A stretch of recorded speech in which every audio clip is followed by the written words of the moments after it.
আসসালামু আলাইকুম। ডক্টর ইউনূস সরকারের উপদেষ্টারা মাঝে মধ্যেই এমন সব মন্তব্য করছেন বা করে আসছেন, অনেকের কাছে তা স্রেফ হাস্যকর মনে হতে পারে, বিস্ময়করও মনে হতে পারে কারো কারো কাছে, অনেকের কাছে সন্দেহেরও মনে হতে পারে, বিতর্কের তো বটেই। যেমন সবশেষ একটি মন্তব্য আমাদের সামনে এলো, এই সরকারের নাকি কোনো ধরনের শর্ত নেই যে নির্বাচন দিতেই হবে। মন্তব্যটা কে করেছেন? আমার কাছে অনেকটা শ্রদ্ধার মানুষ, যাকে আমি ব্যক্তিগতভাবে চিনি জানি, সেই ব্যক্তিটি ব্রিগেডিয়ার জেনারেল অবসরপ্রাপ্ত সাখাওয়াত হোসেন, শ্রম ও কর্মসংস্থান বিষয়ক উপদেষ্টা। মানে 2024 সালের 8 আগস্ট দায়িত্ব নেওয়ার সময় অন্তর্বর্তী সরকারের নির্বাচন দেওয়ার কোনো শর্ত ছিল না, এমন মন্তব্য করেছেন তিনি। গত সোমবার তিনি বললেন, আমরা যখন 2024 সালের 8 আগস্ট আসি তখন তো আমাদের কেউ ম্যান্ডেট দেয়নি যে 1, 1.5 বা 2 বছরের মাথায় নির্বাচন দিতে হবে, কেউ বলেনি যে নির্বাচন করতে হবে এত তারিখের মধ্যে। আমরাই বললাম যে নির্বাচন হবে, সেই নির্বাচনের পরিপ্রেক্ষিতে যদি রাজনৈতিক দলগুলোর মধ্যে দৌড়াদৌড়ি শুরু হয়ে যায় তাতে তো সরকার হস্তক্ষেপ করতে পারে না। মানে এমন একটা বিষয় যে দয়া পরবশত সরকার নির্বাচনটি দিচ্ছে, যেহেতু রাজনৈতিক দলগুলো দৌড়াদৌড়ি শুরু করে দিয়েছে, তাদের প্রতি খানিকটা সম্মান প্রদর্শন করে এই নির্বাচনটা দিতে হচ্ছে, নয়তো নির্বাচনের কোনো প্রয়োজন ছিল না। বিষয়টা কি এমনই? আসলে কি বলতে চেয়েছেন ব্রিগেডিয়ার সাখাওয়াত হোসেন? তিনি তার এই যে মন্তব্যটি, মানে প্রধান উপদেষ্টা একজন প্রেস সচিব আছেন না, মিস্টার শফিকুল আলম, দিনে রাতে একের পর এক মন্তব্য করে যাচ্ছেন, অযাচিত মন্তব্য, মানুষের কাছে এখন হাস্যরসে পরিণত হয়েছে। সেই ধরনের মন্তব্য তিনি করলেন, নাকি তার এই কথার মধ্যে অন্য কিছু লুকিয়ে রয়েছে? এই সরকারের গঠনের উদ্দেশ্যটা কী ছিল? ইউনূস সরকার নবে পেয়েছেন তাই একটা অভ্যুত্থান হয়েছে, শেখ হাসিনা চলে গেছেন, আওয়ামী সরকারের পতন হয়েছে, একটা সরকার গঠন করা দরকার, একমাত্র ডক্টর ইউনূস সাহেব আছেন এই দেশে নেতৃত্ব দেওয়ার মতন, আর কেউ নেই, তাই তার নেতৃত্বে একটা উপদেষ্টা পরিষদ গঠন করা হয়েছে। এমনই কি ছেলে খেলার মতন একটা বিষয় ঘটেছিল 2024 8 আগস্ট? কোত্থেকে এলেন ওনারা? এলেন কোত্থেকে? মানে ওনাকে এখনও মনে করছেন যে যতদিন ইচ্ছা যদি মনে করেন ততদিন থাকতে পারবেন? প্রায় 1.5 বছর হতে চললো এই সরকারের। আমি তো মনে করি যে এতে চরম সৌভাগ্য যারা উপদেষ্টা পরিষদের সদস্য হিসেবে রয়েছেন। নাকি যেটি বলছিলাম যে ব্রিগেডিয়ার সাখাওয়াত হোসেনের কথার মধ্যে অন্য কোনো বিশেষ ইঙ্গিত রয়েছে নানান হিসেব থেকে। যেমন তার কথার পরের অংশ যদি আমরা একটু বিবেচনায় নিই, সাংবাদিকদের প্রশ্নের জবাবে তিনি তা বললেন, তা থেকেও অনেক কিছু আঁচ করতে পারি আমরা। হয়তো সেগুলো হতেও পারে, না হতে পারে, তবে হিসেবটি কোন দিকে যাচ্ছে এমন একটি সময় এসে তিনি এই ধরনের অযাচিত মন্তব্য কেন করবেন যে এই সরকারের কোনো ধরনের শর্ত ছিল না নির্বাচন দেওয়ার? নির্বাচন মানুষ আশা করেছিল 3 মাসের মধ্যেই হয়ে যাবে, বরং সেটি টানতে টানতে নানান নাটকীয়তা, নানান পর্বের মেগা সিরিয়াল, বিভিন্ন ঘটনা অঘটনের মধ্য দিয়ে এই পর্যন্ত টেনে নিয়ে আসছে।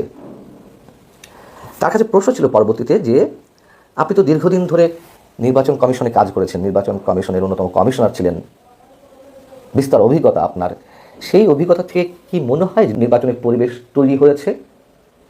তো সাখাওয়াত হোসেন বলছেন, আমি ভুলে গেছি, নির্বাচন নিয়ে আমার কাছে বলার মতো কিছু নেই, আমি নির্বাচন নিয়ে অজ্ঞ, কোনো আইডিয়া নেই, এটা নির্বাচন কমিশন বলতে পারবে। অবশ্যই নির্বাচন কমিশন বলবে, কিন্তু তার কাছে যে সাংবাদিকরা প্রশ্ন করেছেন, প্রশ্নটা নিশ্চয়ই অযাচিত ছিল না। প্রসঙ্গক্রমেই এই প্রশ্নটি এসেছে এবং অবশ্যই এই উপদেষ্টা পরিষদে যারা আছেন তাদের মধ্যে নির্বাচন সংশ্লিষ্ট অভিজ্ঞতা নিঃসন্দেহে ব্রিগেডিয়ার সাখাওয়াত সাহেবেরই বেশি। তিনি কেন এই বিষয়টি এরকম হাস্যরসের মধ্যে দিয়ে উড়িয়ে দিলেন যে না, আমার কোনো অভিজ্ঞতা নেই, আমি এই বিষয়ে বলতে পারবো না? এখন যে অবস্থায় দাঁড়িয়েছে অবশ্যই এগুলো সিরিয়াসলি নেওয়া উচিত অন্তত তার। তো সেখান থেকে তিনি এই ধরনের হালকা মন্তব্য করলেন। বিষয়টি আমি অন্তত হালকাভাবে নিতে চাই না, অনেকেই নিতে চাইছেন না। নানান ধরনের খেলা চলছে, নির্বাচনে তফসিল ঘোষণা হবে, আমরা চাই অবশ্যই নিঃসন্দেহে এই মুহূর্তে একটি নির্বাচন অবশ্যই দরকার, সুষ্ঠু গণতান্ত্রিক প্রক্রিয়ায় এবং অংশগ্রহণমূলক নির্বাচন। যেহেতু নির্বাচনটি অংশগ্রহণমূলক হচ্ছে না এখনও পর্যন্ত, যতটুকু জানা যাচ্ছে, সেই জায়গা থেকে আওয়ামী লীগ নিয়ে নানান ধরনের প্রশ্ন রয়েছে। এই নির্বাচনে শেষমেশ আওয়ামী লীগকে আনা হবে কি না, নির্বাচন পিছিয়ে দেওয়া হবে কিনা। যেমন মানব জমিনের 2-3 দিন আগে দেশের অন্যতম সিনিয়র জার্নালিস্ট, ওই পত্রিকার সম্পাদক মতিউর রহমান চৌধুরী একটি কথা লিখেছেন যে সব কিছু এখন নরেন্দ্র মোদী সরাসরি অবজার্ভ করছেন, সব বিষয়ে সিদ্ধান্ত তিনি নেবেন। তিনি কি নেবেন আমরা জানি না। জয়শঙ্কর ভারতের পররাষ্ট্রমন্ত্রী এর মধ্যে জানিয়ে দিয়েছেন শেখ হাসিনা যতদিন ইচ্ছে ভারতে থাকবেন, ব্ল্যাঙ্ক চেক দিয়ে দিয়েছেন, ওপেন সার্টিফিকেট। এখন তারা কি এই পর্যন্ত করেই শেষ হয়ে যাবে? এদিকে আমরা শুনছি যুক্তরাষ্ট্র নানান ধরনের হিসেব রয়েছে, আন্তর্জাতিক খেলার যে সমীকরণ সেগুলো উল্টে পাল্টে যাচ্ছে, ইন্দো প্যাসিফিক স্ট্র্যাটেজি নিয়ে অনেক ধরনের কথাবার্তা হচ্ছে। সেই জায়গায় যুক্তরাষ্ট্র এবং ভারতে অ্যালায়েন্সটা কেমন হবে, কোন সমঝোতার ভিত্তিতে হবে, এবং সেইখানে অবশ্যই যে যুক্তরাষ্ট্রের যে ইন্দো প্যাসিফিক স্ট্র্যাটেজি তাতে গুরুত্বপূর্ণ অংশে রয়েছে বাংলাদেশ। শুধু যুক্তরাষ্ট্র নয়, চীনের ক্ষেত্রে কথা বলা যায়, ভারতের ক্ষেত্রে কথা বলা যায়। সেই জায়গা থেকে এই নির্বাচন আদৌ হবে কিনা এখনও মানুষের মধ্যে যথেষ্ট সন্দেহ রয়েছে, সংশয় রয়েছে। সেই জায়গায় উপদেষ্টা পরিষদের দায়িত্বশীল সদস্যদের মুখ থেকে যদি এই ধরনের কথা বের হয়, নিশ্চয়ই মানুষ একটু অন্যভাবে ধরে নেওয়ার চেষ্টা করবে, হিসেব নিকাশগুলো নিশ্চয়ই তাদের কথার উপর দিয়েই সাজানোর বা মেলানোর চেষ্টা করবে। এবং তফসিল ঘোষণা হবে হয়তো ফেব্রুয়ারির মাঝামাঝিতে নির্বাচন অনুষ্ঠিত হবে। যদি সেই নির্বাচন অনুষ্ঠিত হয়, তা নিয়েও মানুষের মধ্যে যথেষ্ট সংশয় রয়েছে, সেই নির্বাচনের মধ্য দিয়ে গঠিত সরকারের স্থায়িত্ব কতদিন থাকবে।